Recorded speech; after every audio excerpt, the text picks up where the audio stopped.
Hello learners, I welcome you all to the 17th lecture for the course on International Investment Law and the Environment. In this lecture, we will be looking at non-discriminatory provisions in international investment agreements. When I say non-discriminatory provisions, we can also talk about most favored nation treatment, national treatment. Even FET clause as well as expropriation also looks at discriminatory nature of the measure. So we're not talking about the discrimination in the sense of FET clause or expropriation. In this lecture, we will only focus on the explicit non-discriminatory measures, which are MFN clause and the national treatment clause that you will find in an international investment agreements. These two anti-discriminatory provisions are something that you will find in the context of trade regime as well, and they're very popular in the context of trade regime.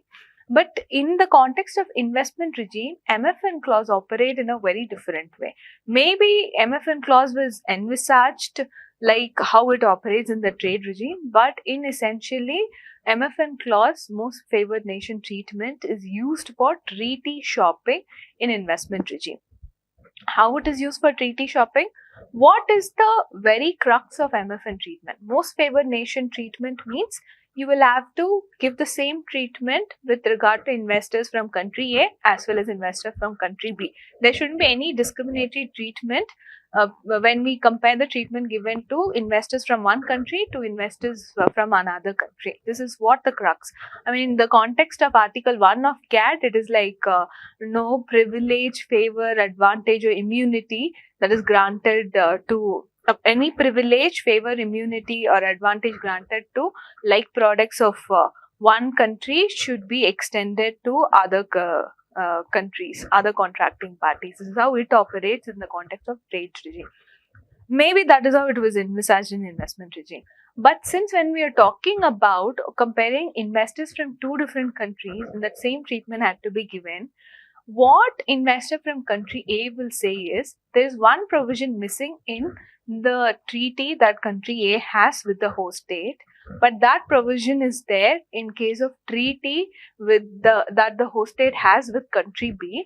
Then they will invoke MFN clause to borrow that particular treaty provision.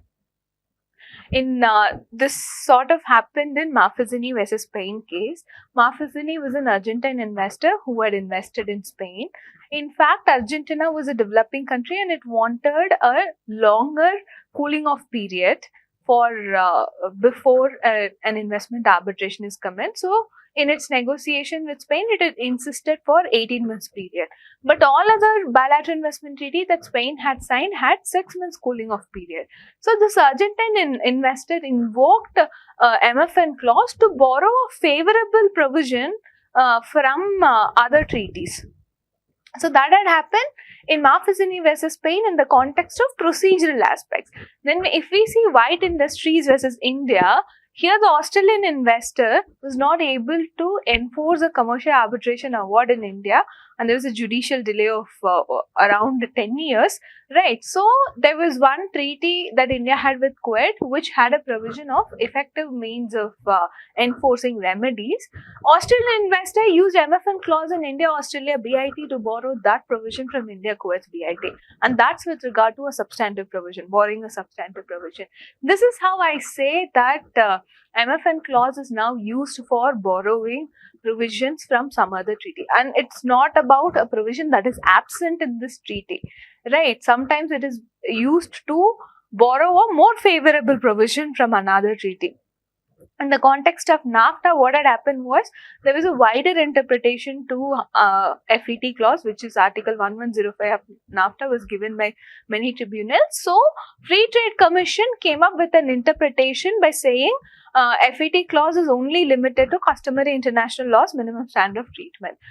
Post this interpretation, we will see all the subsequent cases filed under NAFTA will invoke MFN clause to borrow a autonomous FET standard that is there in the treaty signed by USA or treaty signed by Canada. So they would borrow such an autonomous standard, replacing it with Article 1105. So that is what MFN clause will subsequently use. It's not just for a provision that is missing.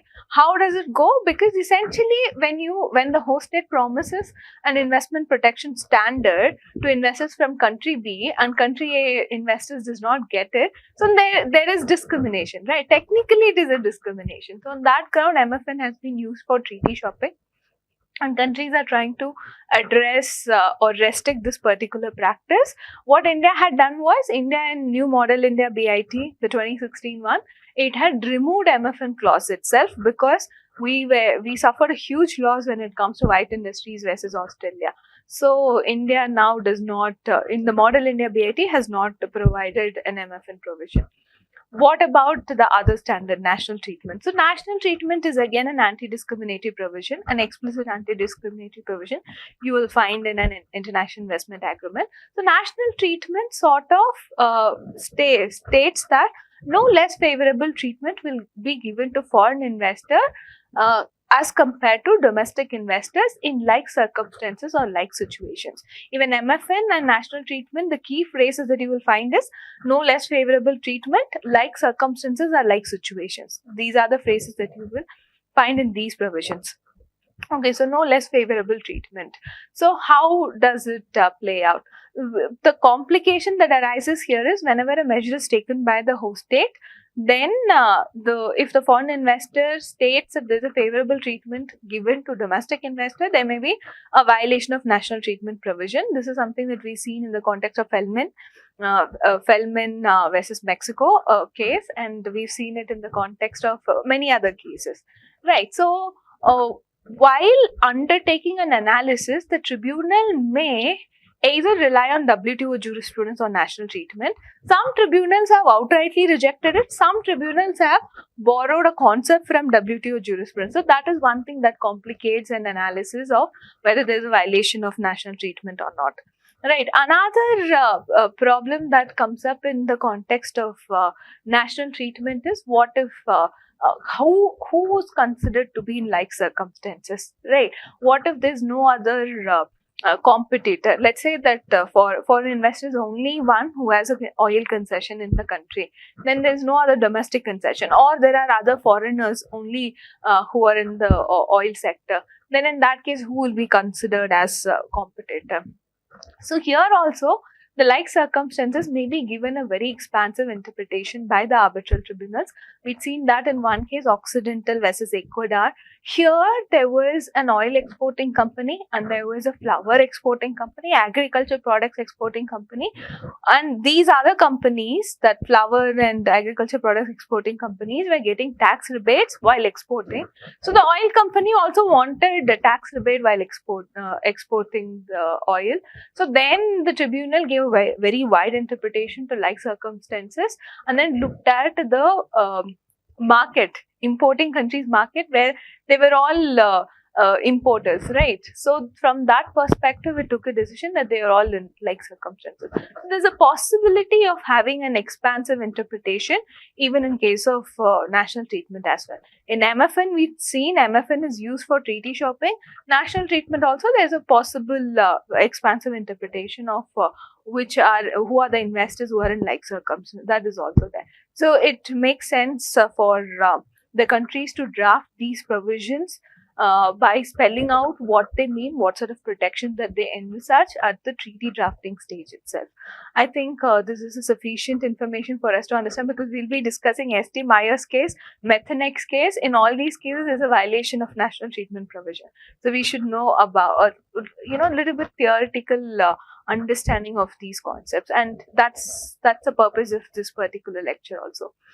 With this, we can conclude this lecture, and in the next lecture, we will look at some other investment protection standards that are provided in international investment agreements. Thank you.